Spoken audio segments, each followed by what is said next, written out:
Hey guys, I'm Meteorologist Chris Tomer. Let's talk some mountain weather, and of course, we'll go extensively into the storm track for next week, which will finally break this pattern that we've had for 2 weeks now across the West with bone dry weather, and that's why I'm starting with this live camera from Jackson Hole. Kind of a sad-looking situation up there at Jackson Hole. You got snow on the top of the mountain, but it is just dry as a bone lower on the mountain, and that's what we're going to try to solve next week. And here's what's going on. This is the satellite view, the clean window, if you will, on infrared.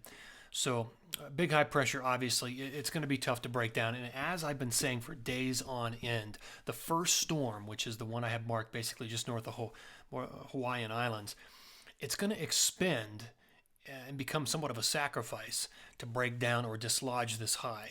And so some of the snow potential will be taken away with that storm, but it will grease the skids and the atmosphere for other storm systems behind it. And there is at least one, if not two more behind this. So that's the positive. And we'll get this low in here, break down the high, and we'll move on and we'll add more to the mix as far as other storms. So let's look at the future position of the snow, which is going to be in blue on this. And it is just high and dry right now across the West. Record-breaking high temperatures galore. I mean, it's 50s, 60s at base area temperatures right now at ski areas. All right, so Saturday morning. Starting to see some moisture stream into the Pacific Northwest with a little low right there. Got snow northern Idaho, northwest Montana, Washington State. Now let's see what happens with this in the form of a cold front by Sunday morning. It starts to wash south through Idaho, southwest Montana, and the northern Wyoming, but it's hitting drier air. It's going to drop south. This might actually, and there's going to be a fair amount of wind with this as well. But this front will dry out as it hits Colorado.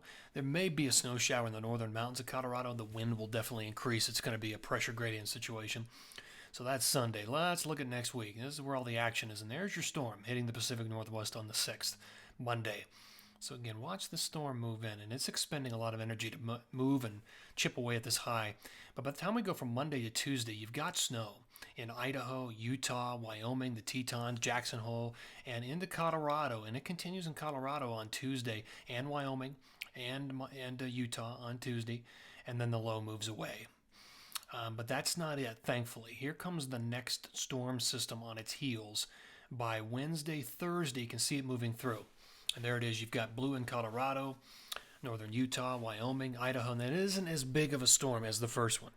This one is a kind of a quick mover, more of a clipper, if you will. And there might be one more behind it right here on Friday. Look at that. See that low diving into California? This would be good for the Sierra, and this would push snow parallel directly into Utah and Colorado by Friday, Saturday. This could be an important one because what we're seeing here is that the first storm, like I said, opens the pathway and sets the storm track for the other two. So I'm really encouraged by that. Let's look at, let's do totals, and we're going to do these in two phases like we've been doing. So between today and the 7th, that's what I'm forecasting for the West. 4, 5, 6 inches Utah and the Wasatch, 3 to 6, 3 to 8 in Colorado. Pretty good stuff in the Tetons. A foot, a bit more than a foot with this through the 7th. And then phase 2, this is the 8th through the 11th, which takes into account another 1 to 2 storm systems.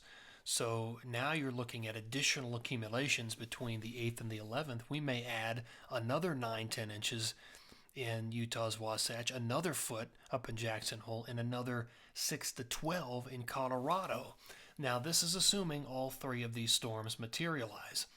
If the first storm and the second storm, and that's it, then the numbers will be lower. But if we continue with the third, then you probably reach grand totals of 1 to 3 feet in a lot of these areas. So we'll have to wait and see. Right now, looking at anywhere from 1 to 3 storm systems. I'm encouraged.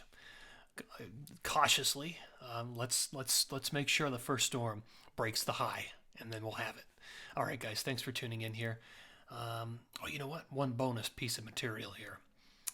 Plume for Jackson Hole, the snow plume. You can see what I'm thinking. You've got the first storm, the second storm, and then the third storm is 9, 10, 11, and we could be up at 2 feet. So there you go. Exciting stuff. Take care. Have a great weekend.